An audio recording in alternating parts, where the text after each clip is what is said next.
সালামু আলাইকুম everyone. CQ সিরিজের আজকের ভিডিওতে তোমাদের সবাইকে স্বাগত জানাচ্ছি।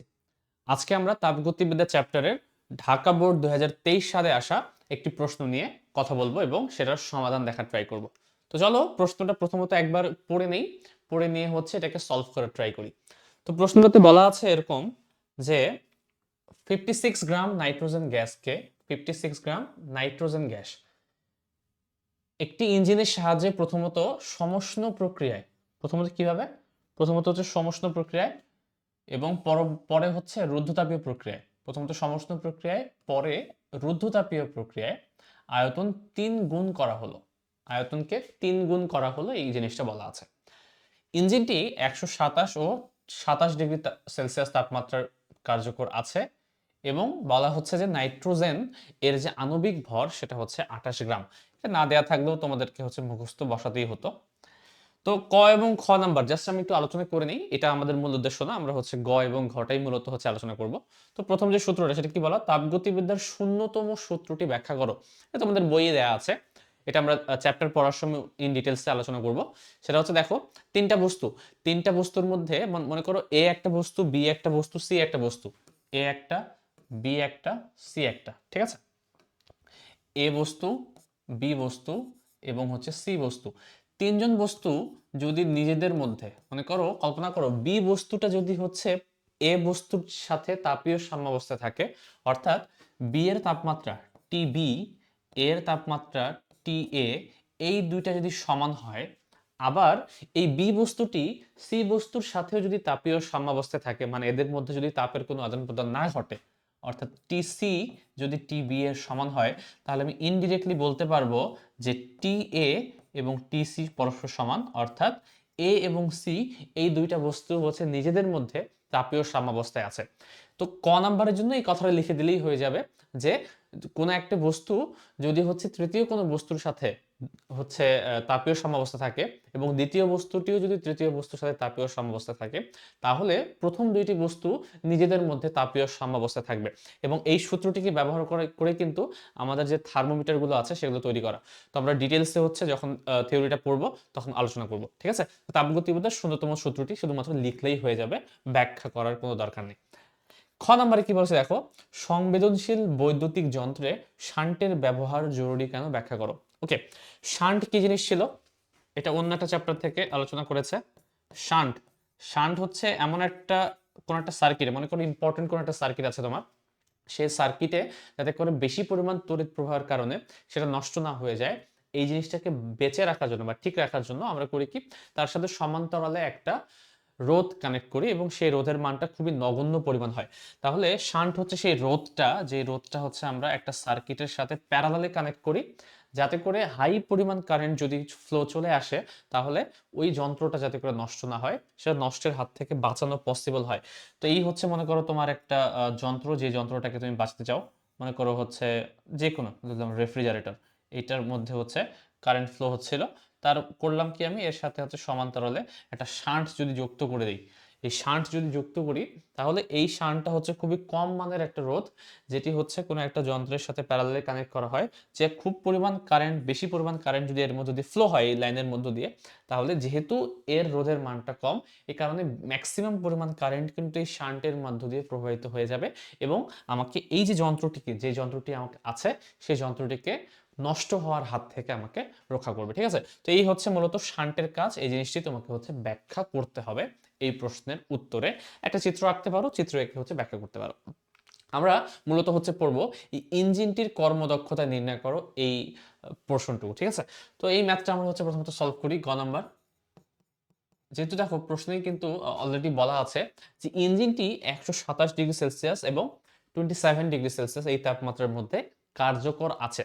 তো আমরা জানি একটা তাপ ইঞ্জিনে যদি হচ্ছে T1 এবং T2 দেয়া থাকে, তাহলে সেখান থেকে তার কর্মদক্ষতা বের করার সূত্র। তো T1 কি কত দেয়া, দেখো T1 মানে হচ্ছে যে বড় যে তাপমাত্রাটা, অর্থাৎ উৎসের তাপমাত্রা 127 ডিগ্রি সেলসিয়াস, এটা আমাকে করতে হবে কি 127 এর সাথে 273 যোগ করতে হবে, তাহলে কত আসে, এখানে হচ্ছে 300, 400, 400 কেলভিন, ঠিক আছে। একই রকম ভাবে আমরা 27, যদি এটা কি গ্রাহকের তাপমাত্রা দেয়া 27 ডিগ্রি সেলসিয়াস, তো এটাকে যদি হচ্ছে কেলভিনে হিসাব করি তাহলে 27 প্লাস 273 আলটিমেটলি চলে আসবে 300 কেলভিন। ঠিক আছে, তাহলে আমার তাপ উৎস এবং তাপ গ্রাহকের এই দুইটা তাপমাত্রাকে আমি করলাম কি কেলভিনে প্রকাশ করে নিলাম।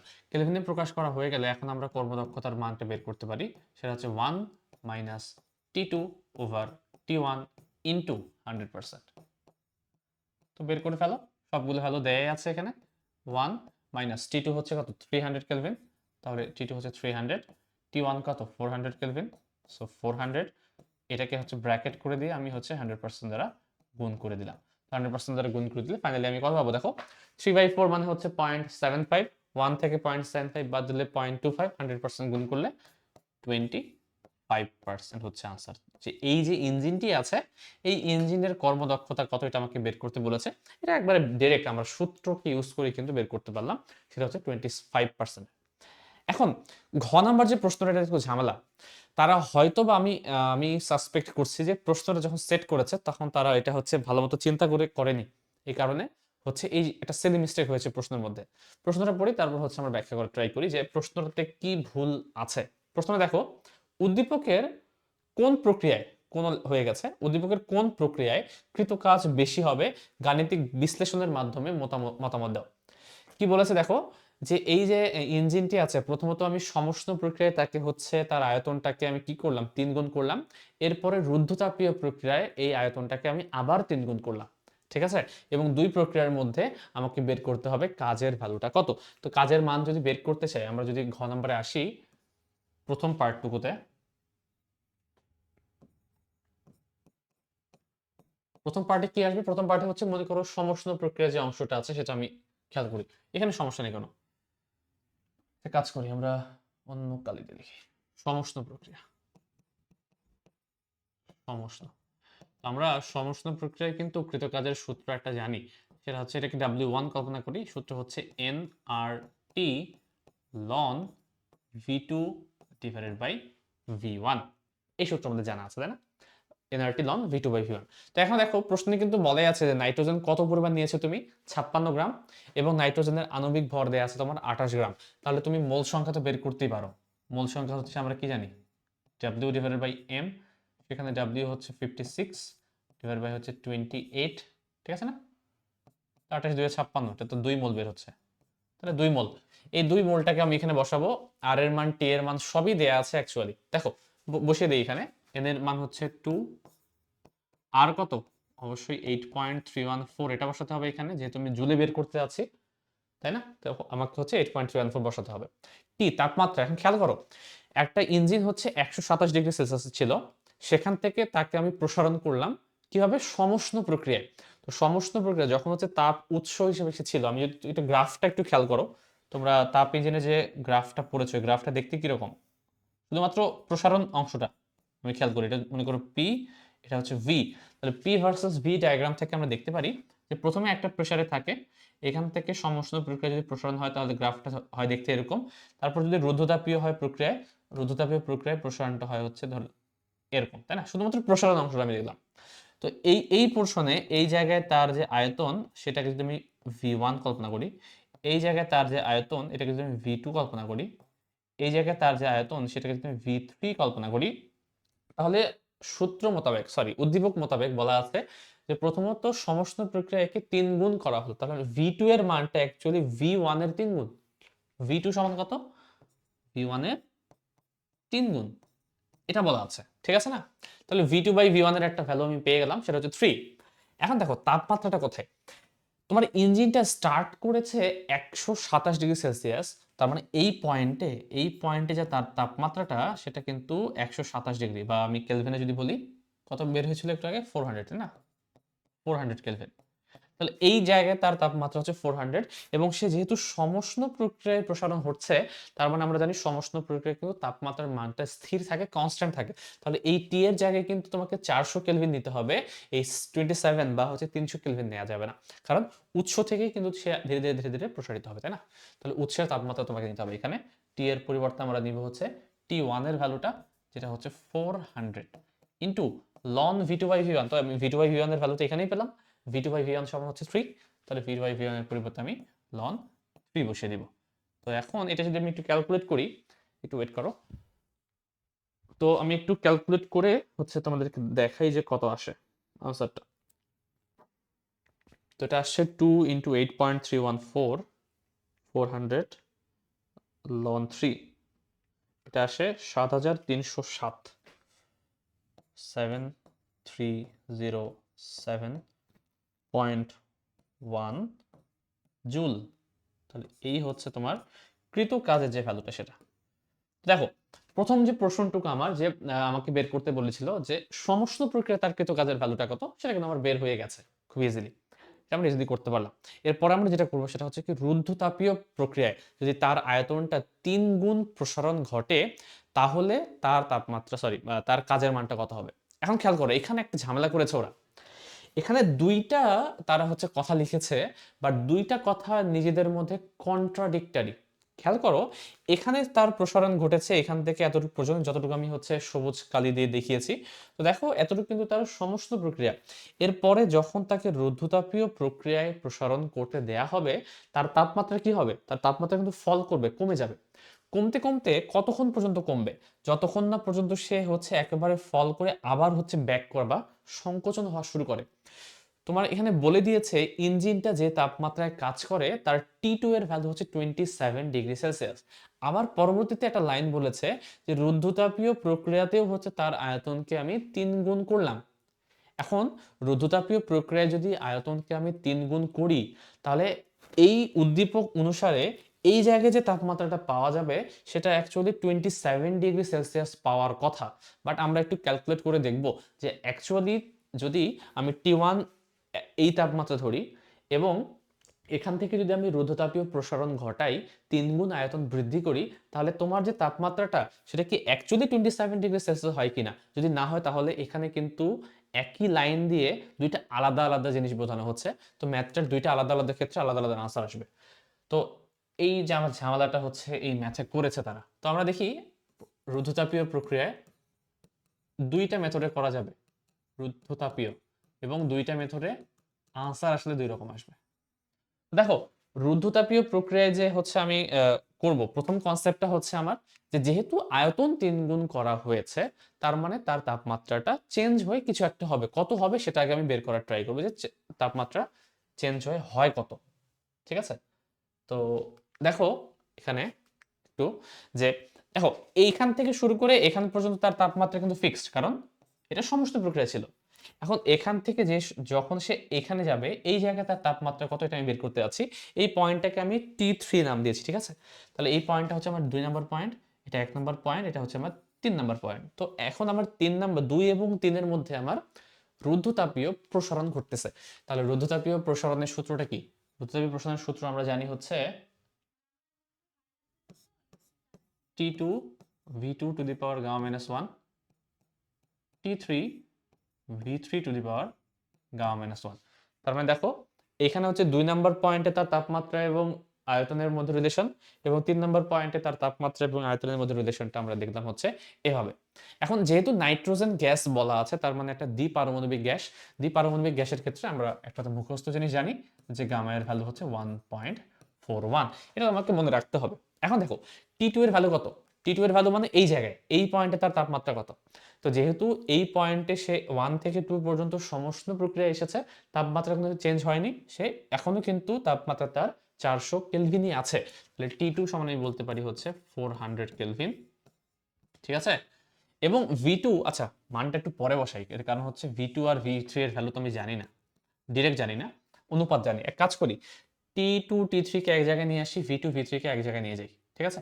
তাহলে এখানে আমি বলতে পারি T2 by T3 equals to V3 by V2 to the power gamma minus 1। এখন দেখো, V3 by V2 এটা কিন্তু প্রশ্নে বলা আছে যে V3 by V2 এর মান কত। V3 by V2 এর মান হচ্ছে 2, কারণ কি, সরি 3, আয়তন 3 গুণ করা হলো। তাহলে V3 by V2 এর মান আমি ধরবো হচ্ছে 3। তাহলে এখানে দেখো T2 এর ভ্যালু কত? T2 এর ভ্যালু হচ্ছে 400, T3 আমি জানি না, আমাকে বের করতে হবে। V3 by V2 হচ্ছে 3, মানে 3 গুণ করা হয়েছে, গামা 1.41 মাইনাস 1। তো এখন যদি আমি হচ্ছে এটা ক্যালকুলেট করি, ক্যালকুলেট করলে কিন্তু আমি T3 এর যে ভ্যালুটা সেটা পেয়ে যাব, আমার তাপমাত্রার ভ্যালুটা কত। তাহলে এটা আসে 400 ডিভাইডেড বাই 3^.41। তো এটা আসছে 254.9। তো এটা খেয়াল করো, এই যে এইটাই হচ্ছে ঝামেলাটা, যে ঝামেলাটার কথা আমি বলছিলাম, যে আমি যদি এই তাপমাত্রা ধরে ম্যাথটা করি তাহলে আমার আনসার কিন্তু আলাদা চলে আসবে। কারণ তারা বলেছে যে ইঞ্জিনটা 127 থেকে 27 ডিগ্রির মধ্যে কাজ করে। 27 ডিগ্রি মানে কত? 300 কেলভিন। তার মানে লজিক্যালি এই জায়গায় তার তাপমাত্রাটা 300 কেলভিন আসা উচিত ছিল, বাট আসে নাই। তার মানে তুমি যদি হচ্ছে আয়তন 3 গুণ করা হলো এই লাইনটা ধরে ম্যাথটা করো, আনসার একরকম আসবে। আর হচ্ছে যদি তুমি হচ্ছে এই লাইনটা ধরে ম্যাথটা করো, সেটা হচ্ছে যে তোমার 127 থেকে 27-এর মধ্যে কাজ করে, তাহলে কিন্তু আনসার আলাদা আসবে। তো আমরা হচ্ছে একবার এই দুইটা তাপমাত্রা ধরে আনসার বের করব, আর একবার হচ্ছে আমি এই যে তাপমাত্রা বের হলো এটা ধরে আনসারটা বের করব। তো প্রথমত যেই তাপমাত্রা আমি বের করলাম সেটাকে ইউজ করে বের করার ট্রাই করি যে আনসারটা কত আসে। ঠিক আছে?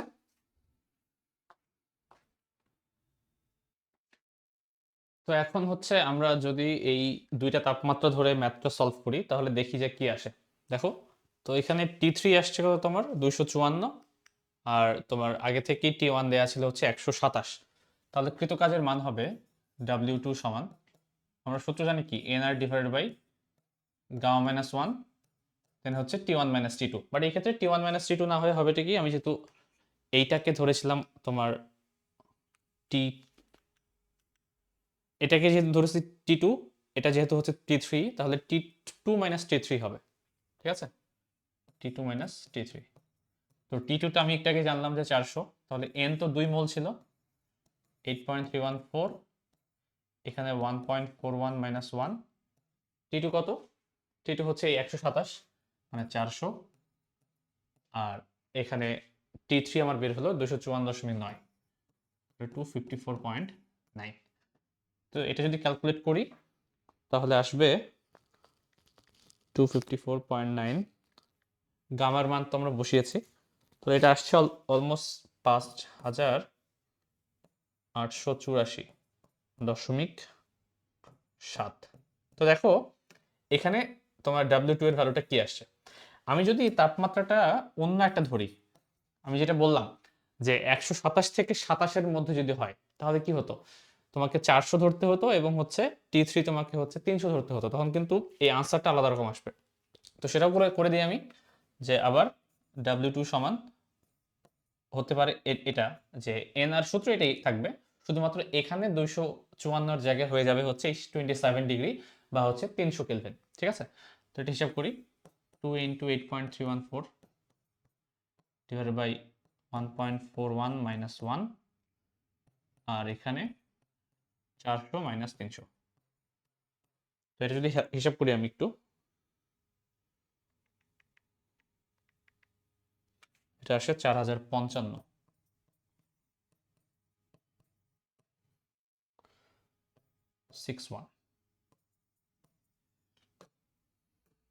আমার যেটা মনে হয় যখন তারা এই কোয়েশ্চেনটা করেছে তারা আসলে চিন্তা করেন যে 127 থেকে 27 হচ্ছে তারা শুধুমাত্র ইঞ্জিনটার জন্য ধরে নিয়েছে, এবং এই 3 গুণ আয়তন হলে যে এই টেম্পারেচারটা যে চেঞ্জ হতে পারে রুদ্ধতীয় প্রক্রিয়ায়, সেটা আসলে চিন্তা না করেই হচ্ছে কোয়েশ্চেনটা সেট করা হয়েছে। তো এটা যদি তারা ভুলটা নিজের বুঝতে পারে তাহলে কিন্তু যে কোনো একটা আনসারের জন্য তোমার মার্ক দেওয়া উচিত। বাট যেহেতু আমি এক্সপেক্ট করছি যে যদি ভুল নাও ধরতে পারে তাহলে শুধুমাত্র উপরের লাইনটা দিয়ে করাটা মনে হয় বেশি সেফ। কারণ তারা হয়তোবা চিন্তা করেছে এরকমভাবে, ইঞ্জিনটি এত থেকে এত তাপমাত্রায় কাজ করে, তাহলে এই লাইনটা শুধুমাত্র গয়ের জন্য কার্যকর, এটা তারা কল্পনা করেছে। আর উপরের লাইনটা যে প্রথমে সমষ্ণ প্রক্রিয়ায় 3 গুণ এবং পরে হচ্ছে রুদ্ধতাপীয় প্রক্রিয়া হচ্ছে 3 গুণ, তাহলে এই লাইনটা দিয়ে আসলে ঘ নাম্বারটা হবে, তারা এইটা কল্পনা করেই আমার মনে হয় যে ম্যাথটা হচ্ছে সেট করেছে। এ কারণে ওটা ধরে যেটা এসেছে সেটা হচ্ছে করাটা বেশি কার্যকরী হবে। বাট এটা আসলে ভুল একটা প্রশ্ন, কারণ ঘ নাম্বারে দুইটা লাইন দিয়ে দুই রকম আনসার আসছে। এ কারণে তারা আসলে চিন্তা করতে ভুল করার কারণে প্রশ্নটার আনসার কিন্তু অন্যরকম আসলো। বাট আমি বলবো তোমাদেরকে এই টাইপের কনফিউজিং যদি কোয়েশ্চেন থাকে তাহলে সেটাকে ট্রাই করবো আনসার না করার। আর যদি আনসার করো তাহলে যদি তারা ভুলটা বুঝতে পারে সবাইকে হচ্ছে মার্ক দিয়ে দিবে, এটা আমার বিশ্বাস। তো এই হচ্ছে ঢাকা বোর্ড 2023-এ আসা যে প্রশ্নটা, সেই প্রশ্নটা আমরা হচ্ছে সলভ করে দেখলাম। পরবর্তী ভিডিওতে আমরা হচ্ছে এই সিকিউ সিরিজের আরেকটা কোনো কোয়েশ্চেন নিয়ে কথা বলবো, ঠিক আছে? তো সেই পর্যন্ত সবাই ভালো থাকো। সালাম আলাইকুম।